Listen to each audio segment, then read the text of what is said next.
রবীন্দ্রনাথ ঠাকুরের লেখা কবিতা পূজার সাজ পাঠ করে শোনাচ্ছি। আশ্বিনের মাঝামাঝি উঠিল বাজনা বাজি, পূজার সময় এলো কাছে।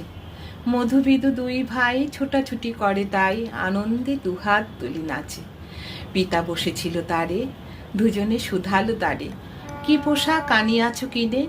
পিতা কহে, আছে আছে তোদের মায়ের কাছে, দেখিতে পাইবি ঠিক দিনে।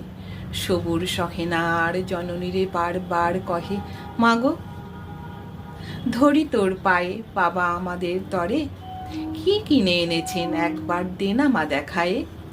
ব্যস্ত দেখি হাসিয়া মা দুখানা ছিটের জামা, দেখাইল করিয়া আদর। মধু কহে, আর নেই? মা কহিল, আছে এক জোড়া ধুতি ও চাদর।